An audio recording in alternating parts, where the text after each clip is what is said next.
Dear Brother Bador, ako si Belen, may pamilya at may 6 na anak.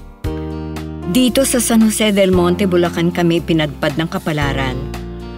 Karpintero ang asawa ko, ngunit halos kinungkulang kami sa kinikita niya. Naalala ko pa ang sobrang kahirapan namin noon. Ano ba naman, Belen? Kaka-intriga ko lang ng sahod ko sa'yo. Wala na namang ulam. Pasensya ka na, Temi. Pinagkasya ko lang yung 100 na tira sa sweldo mo nung isang araw eh. Ibinili ko kasi ng gatas yung 2 maliit mo. Matagal na rin kasi silang di nakakatikim ng gatas eh. Saka tumaas ang bigas. O sige. Hamo, mag-o-overtime na lang ako sa linggo para hindi tayo kinukulang. Temi, pati kuryente at tubig, baka maputulan tayo. Hindi pa tayo nakakabayad eh. Ganun ba? Oo. Tumaas kasi ang kuryente. Tapos itong 2 anak mo sa elementary, kumukonsumo na rin ng pamasahe. Mahirap namang paglakarin ko ang mga bata kahit medyo malapit ang school. Natatakot kasi ako baka may mangyari sa kanila sa daan. Mahirap na. Oh, kunin mo na pala itong budget ko para sa pamasahe. Pakikiusap na lang ako kay Bon na iangkas na lang ako sa motor. Total, magkalapit lang naman kami ng trabaho. Salamat, mahal. O sige na, kahit inihaw na talong at kamatis, kumain ka na para di ka mahuli sa trabaho mo. O sige, kumain na kayo mga bata. Oo, Temi. Ito yung baon mo, kanin lang yan ha. Manghiram ka na sa kantin ninyo ng maiuulam mo. Oo, Belen. Ako nang bahala.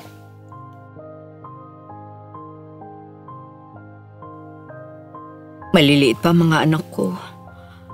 3 taon pa lang tong bunso ko. Ito namang kasunod, 4 na taon. Ba't kasi taon-taon nanganganak ako? Paano kaya ako makakahanap ng trabaho para makatulong ako kay Temi? Hindi naman ako marunong manahi. Kung sana nakapag-aral ako, walang problema.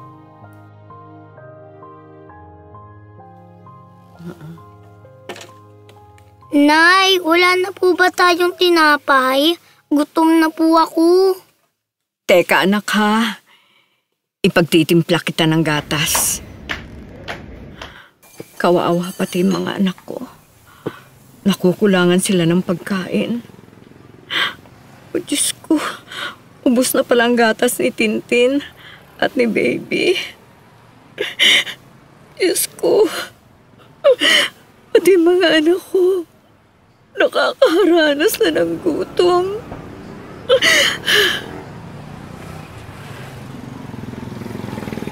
Maring Luisa! Maring Luisa! Ay! Maring Belen! Halika! Mare, yung aso, hindi ba nangangagat? Hindi, Mare. Nakatali naman eh. Tuloy. Bukas siyang gate. Salamat. Naku. Salamat nandito si Mare. Magandang umaga, Mare. Oh. Ano ba ang atin, Mare? Dala-dala mo pang 2 chikiting mo ah. Maupo muna kayo, Mare. Lito! Po. Magtimpla ka nga anak ng kape para kay Maring Belen, saka 2 basong gatas. Palamanan mo na rin yung pandesal anak at dalhin mo rito kasabay ng kape ah.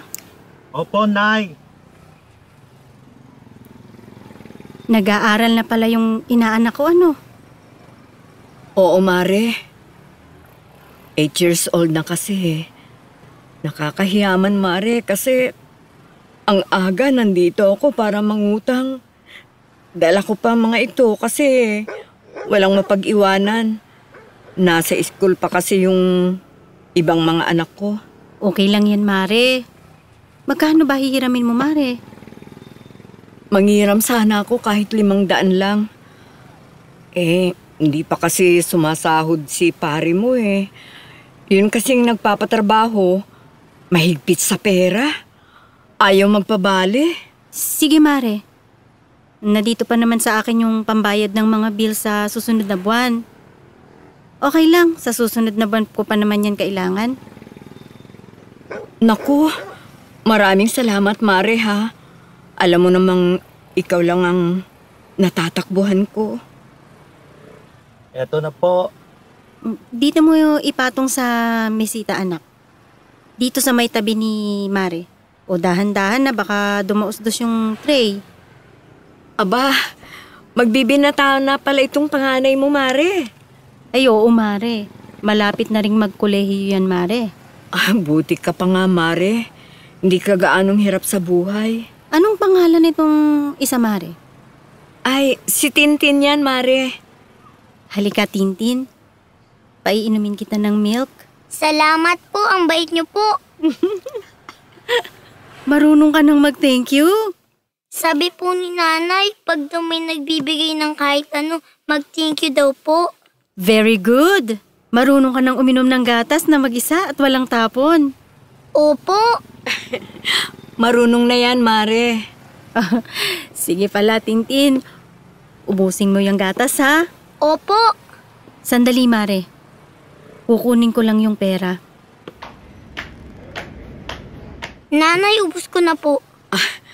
Ito anak. Ito sa'yo tong isang tinapay ha. Yung isa kay baby ha. Opo. Salamat po. O, Mare. Yan, 500. Ibulsa mo na, Mare, at may karga kang bata. Baka malaglag mo pa. Salamat talaga Mare. Sige Mare. Alis na kami at baka dumating na yung mga estudyante ko. Teka, Mare. Heto nga pala ang pamasahe nyo para di na babawasan yung 500 mo. Naku, maraming salamat Mare. O, Tintin. Halika. Sandali, Mare. Ihatid ko na kayo sa sakayan. Ako maraming salamat talaga Mare. Maraming salamat. Ako po si Belen Mendoza. At yan po dati ang buhay ko. Dati na ubod ng hirap, Brother Bador.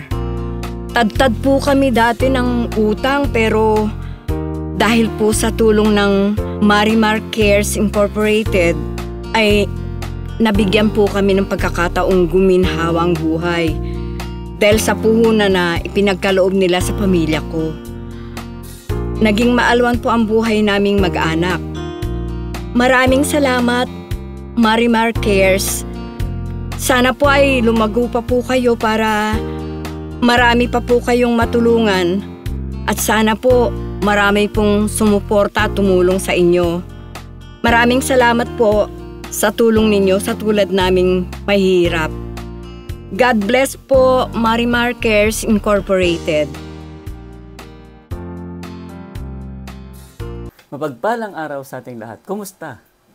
Napakinggan natin ang isa na namang kwento sa pangalang Belen. 1 Corinthians 10:13. Yung pagsubok na naranasan nyo. Naranasan din niya ng ibang tao. Pero, tapat ang Diyos sa pangako niya at di niya papayagang masubok kayo ng higit pa sa kaya nyo. Pagdating ng pagsubok, bibigyan niya kayo ng lakas para makayanan ito at ng paraan para malagpasan ito. At sa Marimar Cares, salamat sa inyo at sa mga pamilya ninyo. Kayo ay halimbawa sa mundo na ang daladalay pag-ibig ni Kristo. Hebreo 13:16. Huwag niyong kalimutang gumawa ng mabuti at i-share sa iba kung anong meron kayo. Kasi ito ang mga sacrifices na nagpapasaya sa Diyos. Mahalaga ang pagtulong sa nangangailangan. Natutupad ang isa sa pinakadakilang utos ng Diyos, ang ibigin ang ating kapwa. Hebreo 10:24.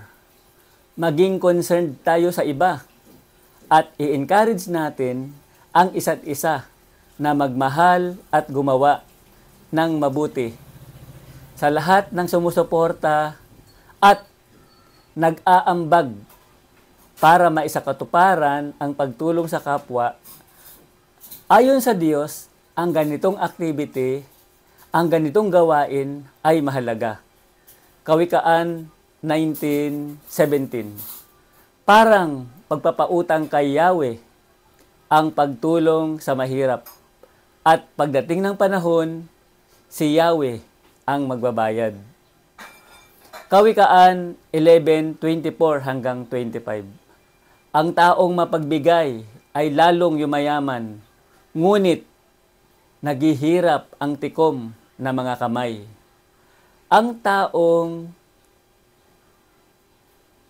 matulungin, sasagana ang pamumuhay, at ang marunong tumulong ay tiyak na tutulungan. Masarap at talaga namang enjoy ang pakiramdam na tumulong sa kapwa. Kaya lagi nating tatandaan na ang buhay ay regalo para mag-enjoy. At habang may buhay, may pag-asa. At ang ating pag-asa ay ang pag-asa kay Kristo. Halika, manalangin tayo. Ano po ang puso namin? Turuan mo kami, Lord, na tunay na maging marunong. Karunungan na makilala ay ang ipinag-uutos na pinagagawa nyo.